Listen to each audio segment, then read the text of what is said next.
On Wednesday, I and hundreds of other teachers in our district will do our best to make things work.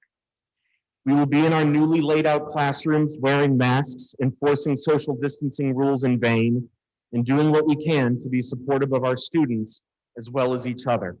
Up to this point, the stated goal of this board has not been met. We have been lied to, misled, disregarded, and ignored.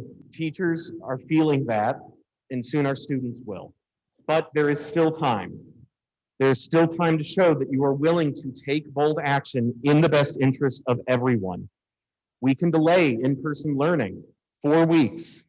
And please believe me, we need to do that. Today, I received a half-filled bottle of spray sanitizer. Campuses have yet to complete their schedules.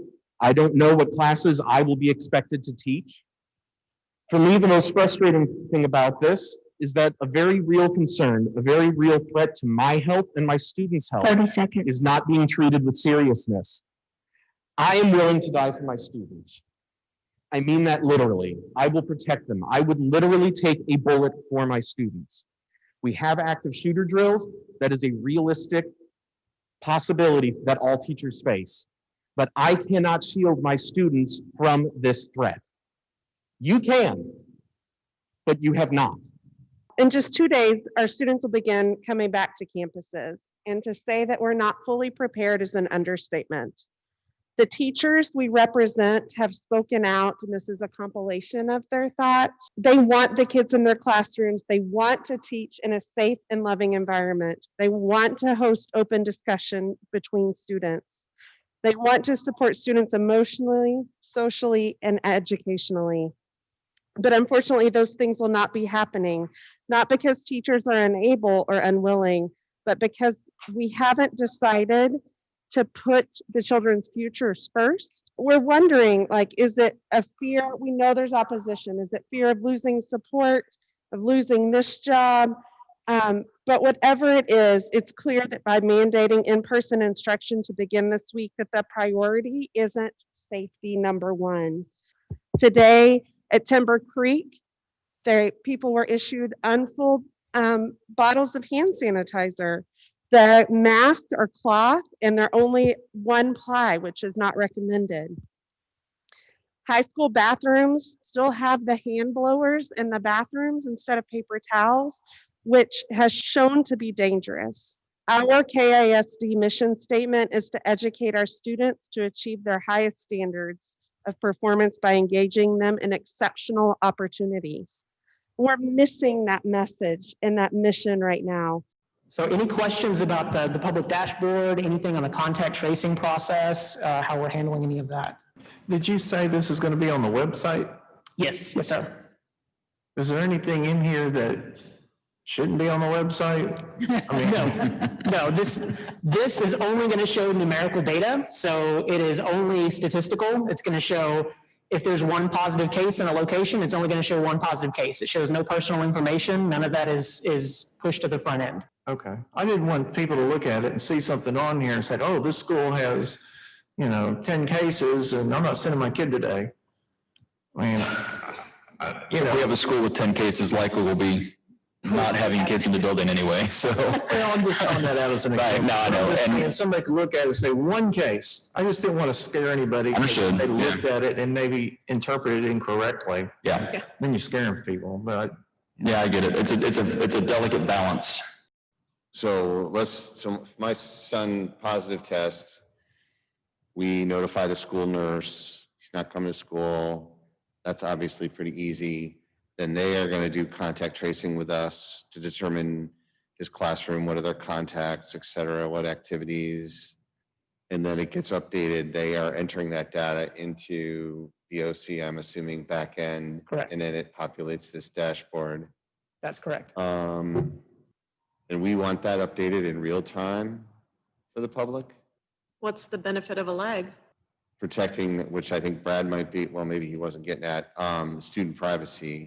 But it's Especially disaggregated. early on, would not be hard to determine who, when there's there's 2 cases at a school, and then the principal says, oh, in Mrs. Smith's class, we had 1, and next thing you know, the parents have talked and they all figure out who the positive is. Versus perhaps That's a good point. a weekly update or something. I don't know. I appreciate the desire for transparency. I'm just wondering If we're keeping people stirred up. how, at least initially, early on, I don't know, some way, or maybe I would question, do we need to report it by school? Other districts are reporting the data this way, and we began to get some conversation about why we weren't being as transparent as some of our neighbors. Okay.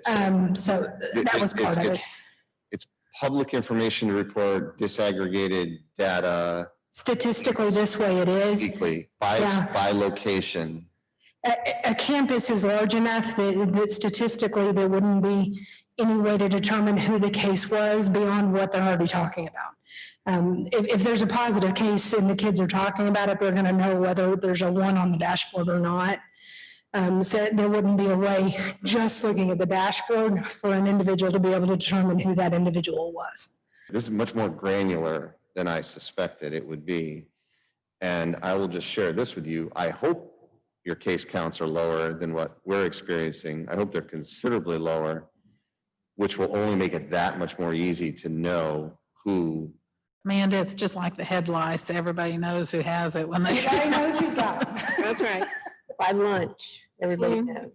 The next logical question is, what are we telling those close contacts? We determine someone does contact tracing. Okay, Seth Allen, yep, we have 7 close contacts that we feel we need to notify. And then what is the protocol for those students? So if they were within a close contact for a 15-minute period, talking about distancing and personal protective equipment and all of those types of things, it's primarily going to be the distancing. So if you're within that proximity for about 15 minutes of a positive case and you're a direct contact, then you would be on a 14-day quarantine in that case. Some of our classes, we already know we're not going to be able to social distance. Correct. But we're assuming it's not a close contact if they're wearing their mask at all times. Or we are considering it's a close contact. It is a close contact. It is a close contact even with the mask. That's an additional protective measure, an additional mitigation measure. But even with the mask on, the 6-foot distancing is still going to be, if you're within that, then it's still going to be a close So contact. we're going to assume every child that's within 6 feet of that person, if they're within 6 feet, they're a Correct. close contact. Correct. Okay. For 15 minutes or more. But if they're there all day long, Correct. or even for a class period that's more than 15 minutes,